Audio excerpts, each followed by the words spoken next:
Hello friends, welcome back to my channel. இன்றைக்கி நம்ம என்ன பார்க்க போகிறோம்னாக்கா பஞ்சாபி பன்னீர் தான் செய்ய போகிறோம். சப்பாத்திக்கு நைட் டின்னருக்கு சைட் டிஷ் செய்ய போகிறேன். வாங்க எப்படி செய்யறதுன்னு பார்க்கலாம். இப்போ பாருங்கள், நான் பன்னீரை ஒரு 400 கிராம் எடுத்திருக்கேன். இப்போ இதை நம்ம மேரினேட் பண்ணிக்கணும். நான் இந்த மாதிரி க்யூபாக கட் பண்ணி வச்சுருக்கேன். உங்களுக்கு எப்படி வேணுமோ அந்த மாதிரி கட் பண்ணிக்கோங்க. இதில் கொஞ்சம் மஞ்சப்பொடி, 1/2 டீஸ்பூன் உப்பு, 1/2 டீஸ்பூன் காஷ்மீரி சில்லி போட்டு வச்சுருக்கேன். நல்லா கலந்துட்டு 10 நிமிஷம் மேரினேட் பண்ணி வச்சிடலாம்.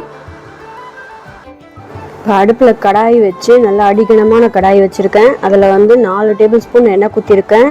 இப்போ நம்ம ஒரு 1/2 டீஸ்பூன் மிளகு, ஒரு துண்டு பட்டை, 2 லவங்கம், 2 ஏலக்காய் போட்டு நல்லா பொரிய விட்டுடலாம். இதோட கூட ஒரு பிரிஞ்சி இலையும் போட்டுக்கலாம். போட்டுட்டு இது பொரிஞ்சதும் நான் ஒரு 4 வெங்காயத்தை நீல வாக்கில் கட் பண்ணி போட்டிருக்கேன். ஒரு டேபிள் ஸ்பூன் இஞ்சி பூண்டும் பேஸ்ட் போட்டிருக்கேன். நல்லா வதங்கட்டும். இப்போ அடுப்பில் இன்னொரு கடாய் வச்சுருக்கேன். அதில் 3 டேபிள் ஸ்பூன் நெய் குத்திருக்கேன், 1 டேபிள் ஸ்பூன் எண்ணெய் குத்திருக்கேன். நம்ம மேரினேட் பண்ணி வச்ச பன்னீரை ஃப்ரை பண்ணி எடுத்துக்க போகிறோம். பன்னீரை உள்ளே சேர்த்துட்டேன். நல்லா ஃப்ரை பண்ணி எடுத்துக்கலாம். இப்போ பாருங்கள், வெங்காயம் நல்லா வதங்கிடுத்து. நான் ஒரு 5 தக்காளியை கட் பண்ணி போட்டிருக்கேன். இதோட கூட ஒரு கைப்பிடி கொத்தமல்லியும் போட்டிருக்கேன். இப்போ இதை சேர்த்து நல்லா வதக்கி விட்டுடலாம். ஃப்ரெண்ட்ஸ், இப்போ தான் நம்ம சேனலை புதுசாக பார்க்குறீங்கனாக்கா மறக்காமல் சப்ஸ்கிரைப் பண்ணி சப்போர்ட் பண்ணுங்கள் ஃப்ரெண்ட்ஸ். வீடியோ ஸ்கிப் பண்ணாமல் கடைசி வரலும் பாருங்கள், அப்போ தான் புரியும். இப்போ இது ஒரு நல்லா வதங்கட்டும். இப்போ வெங்காயம் தக்காளி வதங்கிறதுக்காக நான் ஒரு 2 டீஸ்பூன் உப்பு போட்டேன். நல்லா வதங்கிடும். அப்போ தான் இப்போ பன்னீர் ஃப்ரை ஆகிடுத்து. இதை தனியாக எடுத்து வச்சிடலாம். இப்போ பாருங்கள், தக்காளி வெங்காயமும் நல்லா வதங்கிடுத்து. இதை ஒரு தட்டில் கொட்டி ஃபேன் காற்றுல நல்லா ஆற வச்சிடலாம். அப்போ தான் மிக்ஸி ஜாரில் சேர்த்து அரைக்க முடியும். இப்போ 1/2 teaspoon red chilli powder, 1 table spoon கொத்தமல்லி powder, 1 table spoon garam masala, 1/2 teaspoon மஞ்சள் பொடி எடுத்து வச்சுருக்கேன். இப்போ தக்காளி வெங்காயத்தை நல்லா அரைச்சிடலாம். இப்போ அடுப்பில் அதே கடாயை, இரும்பு கடாயை வச்சு 2 டேபிள் ஸ்பூன் நெய், 3 டேபிள் ஸ்பூன் எண்ணெய் குத்திருக்கேன். இப்போ நம்ம அரைச்சி வச்ச தக்காளி விழுதை இது உள்ளே சேர்த்துடலாம். சேர்த்துட்டு மிக்ஸி ஜார் அலம்பி கொஞ்சம் தண்ணியை சேர்த்துடலாம். சேர்த்துட்டு நல்லா கலந்து விட்டுடலாம்.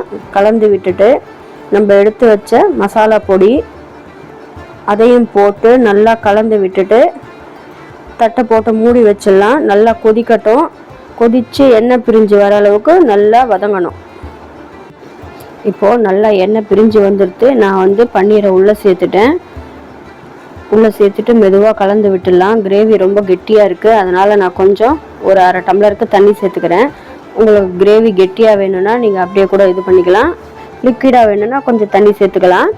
நான் கொஞ்சம் தண்ணி சேர்த்துருக்கேன், கொஞ்சம் லிக்விடாக வேணும், அப்போ தான் நல்லாயிருக்கும் சப்பாத்திக்குன்ட்டு. நல்லா கலந்து விட்டுட்டு தட்டை போட்டு மூடி வச்சிடலாம். இந்த தக்காளி வெங்காயத்தோட எசன்ஸ் எல்லாம் பன்னீரில் நல்லா இறங்கணும். இப்போ கிரேவி நல்லா எண்ணெய் பிரிஞ்சு கொதிச்சிடுது. இப்போ 1 டேபிள் ஸ்பூன் கசூரி மேத்தியை க்ரஷ் பண்ணி வச்சுருக்கேன். அதையும் உள்ளே சேர்த்துட்டு நல்லா ஒரு கைப்பிடி நிறைய கொத்தமல்லி எடுத்து நல்லா சேர்த்துட்டு கலந்து விட்டுடுங்க. கலந்து விட்டுட்டு நான் அமுல் ஃப்ரெஷ் க்ரீம் எடுத்திருக்கேன். உங்கள்கிட்ட ஃப்ரெஷ் க்ரீம் இல்லைனாக்கா ஒரு 10 முந்திரி இருந்ததுன்னா அதை நல்லா ஊற வச்சுட்டு அரைச்சி அந்த முந்திரி பேஸ்ட்டை சேர்த்துக்கோங்க. டேஸ்ட்டு அதே மாதிரியே இருக்கும். நான் ஃப்ரெஷ் க்ரீம் ஒரு 4 டேபிள் ஸ்பூன் சேர்த்துருக்கேன். இப்போ நல்லா கலந்து விட்டுடலாம். ஃப்ரெஷ் க்ரீம் சேர்த்தாக்க ரெஸ்டாரண்ட் ஸ்டைலில் கிடைக்கும் நம்மளுக்கு பஞ்சாபி பன்னீர். அவ்வளோதான் ஃப்ரெண்ட்ஸ், நம்மளோட சூப்பரான தாபா ஸ்டைல் பஞ்சாபி பன்னீர் சூப்பராக ரெடி ஆகிடுது. அவ்வளோதான் ஃப்ரெண்ட்ஸ், நம்மளோட தாபா ஸ்டைல் பஞ்சாபி பன்னீர் ரெடி ஆகிடுது. இது சப்பாத்தி, நான், ரொட்டி, பரோட்டா எல்லாத்துக்குமே ரொம்ப சூப்பராக இருக்கும். ஒயிட் ரைஸுக்கு, அப்புறம் ஜீரா ரைஸு எல்லாத்துக்குமே ரொம்ப அட்டகாசமான காம்பினேஷன் இது. அவ்வளோதான் ஃப்ரெண்ட்ஸ், இந்த வீடியோ பிடிச்சா லைக் பண்ணுங்கள், ஷேர் பண்ணுங்கள், கமெண்ட் பண்ணுங்கள், மற்றும் நம்ம சேனலுக்கு சப்ஸ்கிரைப் பண்ணிக்கோங்க. புதுசாக பார்க்குறவங்க மறக்காமல் நம்ம சேனலை சப்ஸ்கிரைப் பண்ணி சப்போர்ட் பண்ணுங்கள். Thank you friends.